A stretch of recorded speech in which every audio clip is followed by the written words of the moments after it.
Hello students. आज मैं आपको बेसिक ज्योमेट्रिकल कॉन्सेप्ट में नया टॉपिक पढ़ाने जा रहा हूँ जो कि है एंगल।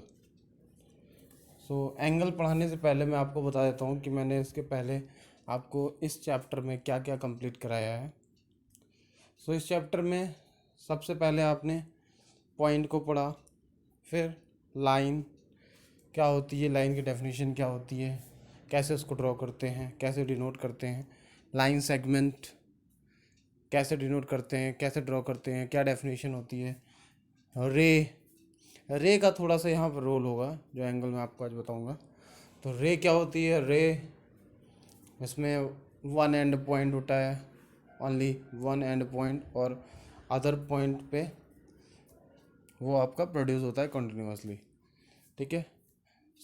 रे को कैसे डिनोट करते हैं, उसके बाद ये तो आपका चैप्टर नंबर 4 में फर्स्ट एक्सरसाइज के लिए कंटेंट हो गया।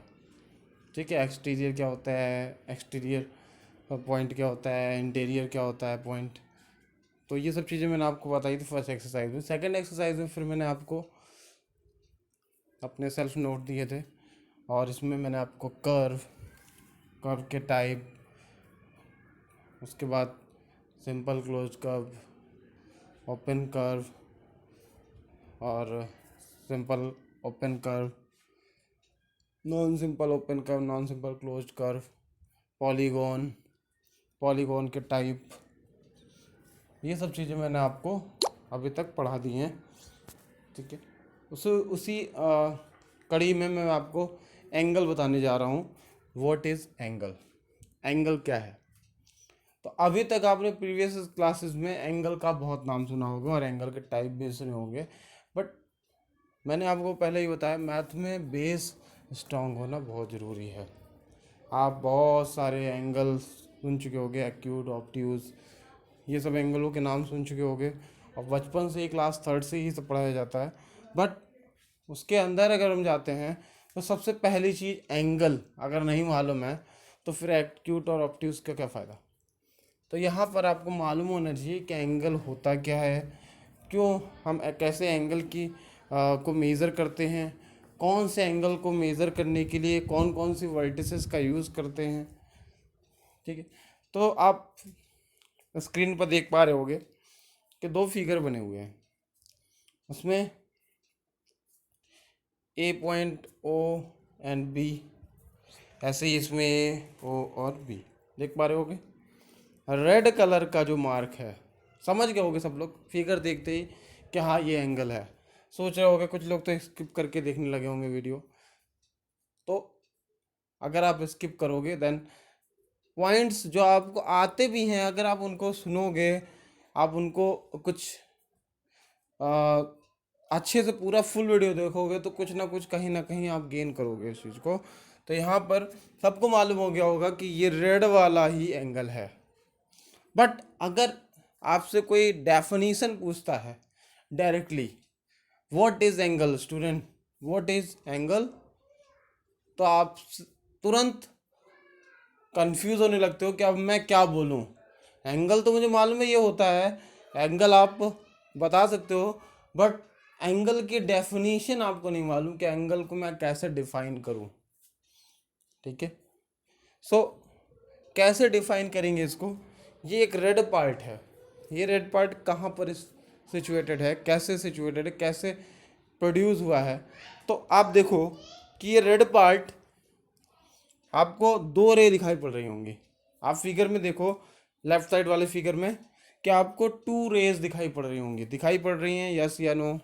अभी लोग वही बोलेंगे यस या फिर नो। अगर आपको रेड पार्ट के अप एंड डाउन में दो रे दिखाई पड़ रही हैं तो यस बोलिए, नहीं तो नो। आंसर मैं आपको बताऊंगा ही। तो यहाँ पर दो रे आपको दिखाई पड़ रही हैं, और वो कौन कौन सी रेज हैं? एक ओ ए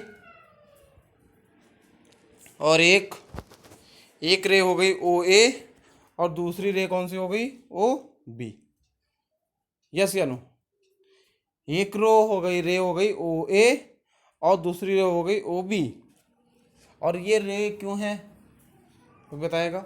ये रे इसलिए है बिकॉज रे has only one and point and another point produces continuously. तो यहाँ पर एक पे देखो एरो लगा हुआ है, दैट मीन्स ये कंटिन्यूसली प्रोड्यूस हो रही है आगे की तरफ, और बी पे भी एरो लगा हुआ है, दैट मीन्स ये कंटिन्यूसली प्रोड्यूस हो रही है, और दोनों के पॉइंट सेम है जो कि ओ है, और वो एक एंड पॉइंट है। तो यहाँ पर अब हमने क्या हमें मिल गया कि ये जो रेड कलर का पार्ट है जिसको आप एंगल जान रहे हो वो दो रे के बीच में है। किसके बीच में? टू रेस के बीच में है। आपने इतना जान लिया कि ये एंगल जो आप देख रहे हो, जिसको आप एंगल समझ रहे हो, ये रेड वाला पार्ट ये टू रेस के बीच में है। ठीक है, अब मुझे एक चीज़ बताओ, और क्या आप देख पा रहे हो? इस दोनों रे में क्या कुछ ऐसा दिख रहा है जो इसके बीच में है? वो कौन सा पॉइंट है? ओ पॉइंट, जिसे बोलेंगे कॉमन पॉइंट। ठीक है ना, जिसे बोलेंगे क्या? Common point. So in geometrical language अब हम इसकी डेफिनेशन को लिख सकते हैं। क्या लिख सकते हैं? An angle can be defined as the figure formed by two rays meeting at the common end point. ठीक है ना, रे तो अलग अलग पॉइंट से भी निकल सकती थी, बट अलग पॉइंट से निकलती तो वहाँ पर एंगल नहीं बनता। बट जब वो रे एक कॉमन पॉइंट से ही एग्जिट हो रही हैं, एक कॉमन पॉइंट से एक्सिबिट हो रही हैं, तो वहाँ पर एंगल फॉर्म होगा। तो आप क्या बोलोगे? An angle can be defined as the figure formed by two rays, the figure formed by two rays meeting at a common end point, जो कि मीट कर रहे हैं कहाँ पर? एक कॉमन एंड पॉइंट पे। ठीक है, दोबारा से पढ़ते हैं। An angle can be defined as the figure formed by, angle can be defined, हम एंगल को डिफाइन कर सकते हैं as the figure formed by, ऐसे फिगर को बनाकर जिसमें दो रे हों। इसमें क्या हो?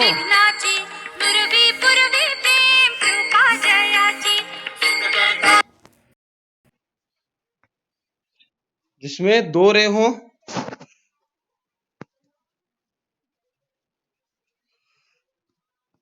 जिसमें क्या हो? जिसमें टू रेज हों, और वो टू रेज, जिसमें क्या हो? टू रेज हों, और वो टू रेज का एक कॉमन पॉइंट हो। ठीक है, जिसमें दो रे हो और वो दो रे का कॉमन पॉइंट हो, तो ऐसे में इनके बीच में जो एक फिगर फॉर्म्ड होता है, उस फिगर को हम क्या बोलते हैं? एंगल। समझ में आ गया? Here the angle below is, अब यहाँ पर कौन सा एंगल बन रहा है? तो एक रे हो गई ओ ए, दूसरी रे हो गई ओ बी, और इसके बीच में जो एंगल बन रहा है वो क्या बन रहा है?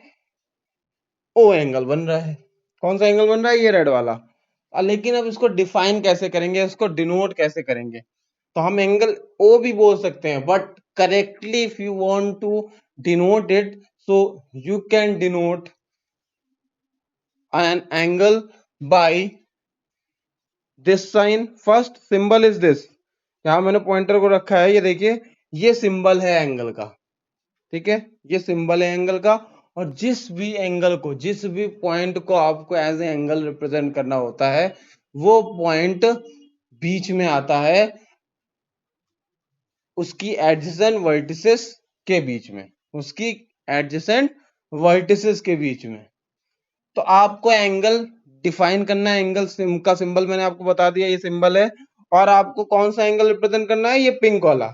तो इस पिंक वाले एंगल का जो वर्टेक्स है वो कौन सा है? ओ है।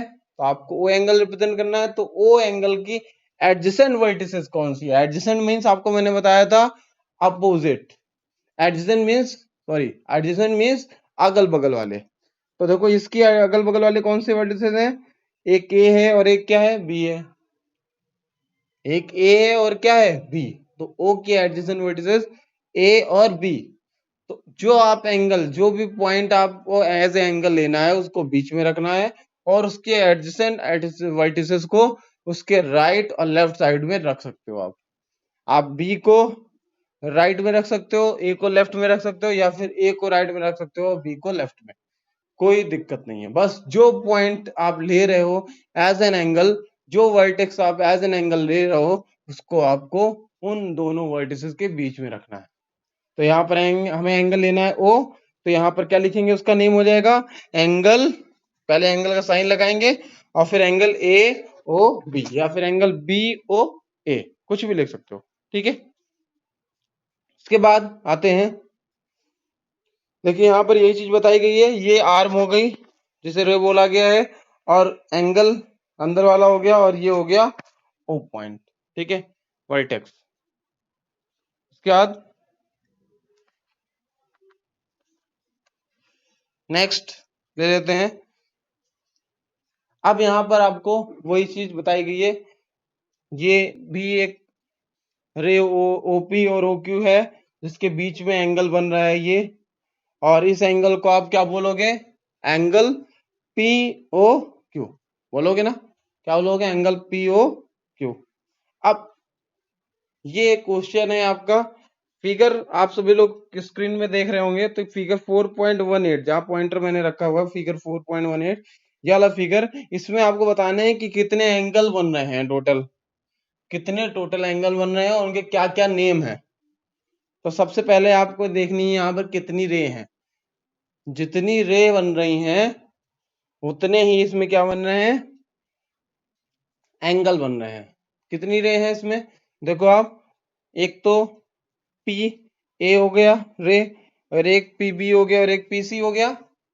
तो सबसे पहले दो रे के बीच में ही एंगल बनेगा, हमेशा ये चीज ध्यान रखिए, दो रे के बीच में एंगल बनेगा। तो यहाँ पर पहली पी ए और पी बी रे हैं, इनके बीच में एक एंगल बन गया, कौन सा, ए पी बी, ये ऊपर वाला जो छोटा वाला एंगल है ये, ठीक है, ए पी बी। इसके बाद अब नीचे वाला में देखिए, तो बी पी सी, पीबी और पीसी के बीच में, पीबी और पीसी के बीच में रे हो गए, इनके बीच में एक एंगल बन गया, और एक बड़ा वाला एंगल, ये पूरा एंगल जो कि पीए और पीसी के बीच में बन रहा है, रे कौन सी, पीए और पीसी के बीच में, तो ए पी और सी, एंगल ए पी सी। कितने एंगल बन रहे हैं इसमें, 3 एंगल बन रहे हैं। तो आपको ये ध्यान रखना है कि जो एडजेसेंट वर्टिसेस हैं उनको आप गिवन पॉइंट में जिसपे आप एंगल लेना चाहते हो उसके लेफ्ट और राइट में रखना है, तो वहां से आप एंगल को लिख पाओगे, ठीक है। क्योंकि यहां पर अगर हम इसको एंगल पी लिख दें तो एंगल पी में तो फिर पूरा आ जाएगा, गलत हो जाएगा, फिर पी एंगल तो पूरा हो गया, क्योंकि आपको तो लेना है ए पी बी, तो A P B angle P नहीं है, एंगल पी तो पूरा एंगल है ए पी सी। तो आपको वो चीज आनी चाहिए कि आपको कोई एंगल डिनोट करना है तो आप कैसे डिनोट करोगे, और कोई भी एंगल बन रहा है तो वो दो रे के बीच में बनेगा। कोई फिगर, ऐसा फिगर जो दो रे के बीच बनता है उनका एक कॉमन पॉइंट होता है, कॉमन पॉइंट होता है, उसको हम क्या बोलते हैं, एंगल। तो यहाँ पर दो रे कौन सी है, पी ए और पी बी, और उनका कॉमन पॉइंट क्या है, पी, और नीचे वाले में दो रे कौन कौन सी है, पी बी और पी सी, उनका एक कॉमन पॉइंट पी है, तो इसमें बी पी सी बन रहा है। और एक और पी ए और पी सी दो रे हैं जिनका कॉमन पॉइंट पी, तो इसमें क्या बन रहा है, ए पी सी। समझ में आ गया होगा ये सबको। इसके बाद नेक्स्ट अब आते हैं, किसी भी फिगर में आप इंटीरियर और एक्सटीरियर पार्ट कैसे देखोगे, एरिया देखोगे, कैसे देखोगे कि हाँ ये एंगल इंटीरियर है या फिर एक्सटीरियर है, आप कैसे चेक करोगे, क्या फिर पॉइंट जो है वो इंटीरियर में आ रहा है एक्सटीरियर में आ रहा है। तो now shade in a different colour the portion of the paper bordering B C and where B A. तो बी ए और बी सी दो रे हैं और उनके अंदर जो है शेडेड कर दिया गया, the portion common to both shading is called the interior. अब यहाँ पर जो है आप देखो कि ये जो नीचे वाला फिगर है 4.19 में ऊपर वाला फिगर है एक, नीचे वाला है, तो यहाँ पर सबसे पहले सेट किया गया सिंगल लाइन से फिर डबल लाइन से साइड किया गया, तो जो जो पार्ट डबल लाइन से साइड हो रहा है वो सारा इंटीरियर पार्ट है इस एंगल के लिए, ए बी सी एंगल के लिए इंटीरियर पार्ट है, ठीक है ना। It is extend indefinitely since the two side extend, ये इसका जो इंटीरियर पार्ट है कहां तक एक्सटेंड हो सकता है, इसका इंटीरियर पार्ट इनफाइनाइटली एक्सटेंड हो सकता है, क्योंकि ये एक रे है और इसमें सी और ए पॉइंट क्या हो सकते हैं, कॉन्टिन्यूसली प्रोड्यूस हो सकते हैं। एक रे है और रे में वन एंड पॉइंट होता है, सी और ए पॉइंट दोनों कंटिन्यूसली इनफाइनाइट तक प्रोड्यूस हो सकते हैं, तो इनका जो इंटीरियर पोर्शन है वो भी इनफाइनाइट तक एक्सटेंड हो जाएगा। समझ में आ गया होगा। इन दिस डायग्राम, यहाँ पर आप देखो 4.20 में नीचे वाला जो थर्ड डायग्राम है, x is the interior of the angle, x जो है वो इंटीरियर है, बट जेड जो है वो एक्सटीरियर है angle P Q S P Q R के लिए। जो पॉइंट जेड है वो पी क्यू आर के लिए क्या है, एक्सटीरियर है, वो इंटीरियर नहीं है, क्योंकि वो उस रे दोनों रे से क्या है, बाहर है, ठीक है। अब एक्सरसाइज में आते हैं, exercise 4.3, name the angle in the given figure. अब यहाँ पर आपको एंगल बताने हैं कि इसमें कौन कौन से और कितने एंगल बन रहे हैं। तो ये एक क्वाड्रिलेटरल बना हुआ है, क्वाड्रिलेटरल मींस ऐसा पॉलीगॉन जिसमें 4 साइड होती हैं। ट्रायंगल क्या होता है, एक ऐसा पॉलीगॉन जिसमें 3 साइड होती हैं। तो यहाँ पर क्वाड्रिलेटरल बन रहा है जिसमें 4 साइड होती हैं, 4 लाइन सेगमेंट से मिलकर क्वाड्रिलेटरल बनता है। तो क्वाड्रिलेटरल में आपको बताने कितने एंगल हैं, तो आप देखो कि यहाँ पर कितने कॉर्नर हैं, जितने कॉर्नर होंगे उतने ही इसके एंगल होंगे। तो कॉर्नर कितने हैं, एक ये कॉर्नर हो गया, ये हो गया, ये नीचे वाला और ये साइड वाला कॉर्नर, तो कितने कॉर्नर हो गए, 4 corner. How many angles, 4 angles, okay. That means अगर 3 कॉर्नर देन 3 एंगल, ट्रायंगल में कितने कॉर्नर होते हैं, 3 कॉर्नर, तो कितने एंगल हो जाएंगे, 3 एंगल। क्वाड्रिलेटरल में कितने कॉर्नर होते हैं, 4, तो कितने एंगल हो जाएंगे, 4। अब कौन कौन से एंगल होंगे, तो आपको मैंने आपको बताया कि आपको जो एंगल लेना है उस पॉइंट को बीच में रखोगे और उनके एडजेसेंट वर्टिसेस को आप लेफ्ट राइट रखोगे। तो आपको सपोज दैट ए एंगल लेना है, तो ए के लेफ्ट राइट में डी है और इससे जुड़ा हुआ एडजेसेंट वर्टिसेस कौन सा है, बी, तो आप लिख दोगे एंगल डी ए बी। उसके बाद आपको बी वाले को लेना है एंगल को, तो आप लिखोगे क्या, इसके ए और सी जुड़े हुए हैं इसके साथ, देखिए एडजेसेंट वर्टिसेस हैं इसकी, तो एंगल ए बी सी। फिर आपको सी एंगल को लेना है, तो आप क्या लिखोगे, एंगल बी सी डी, क्योंकि सी के साथ क्या कौन कौन से जुड़े हुए हैं, डी और बी। उसके बाद फिर आपको डी को लेना है, तो डी के साथ कौन कौन जुड़े हुए हैं, ए और सी, तो angle C D A. Angle का साइन जरूर लगाएंगे, एंगल का साइन मैंने आपको बता दिया। तो इस तरह आप सेकंड क्वेश्चन करोगे, और in the interior of angle DOE in the exterior of angle EOF, तो आपको ये भी बताना है कौन सा पॉइंट इंटीरियर और एक्सटीरियर है। उसके बाद third question, draw rough diagram of two angle such that they have one common point, one point in common, ठीक है। ड्रॉ रफ, आपको एक रफ डायग्राम ड्रॉ करना है जिसमें rough diagram of two angles such that they have one point in common, जिसमें one point common हो। तो आप ये अपने मन से ड्रॉ करोगे, नहीं आएगा तो मैं आपको इसका आंसर भेज दूंगा, तो डोंट वरी, आपको थोड़ा सा दिमाग लगाना है। 3 क्वेश्चन है, अच्छे से एंगल को पढ़ो और इस लेक्चर को सुनो, उसके बाद आप इस एक्सरसाइज को करो। लास्ट क्वेश्चन थोड़ा ट्रिकी है, तो दिमाग लगाओ कैसे कर पाओगे आप, ठीक है। Thank you for watching me.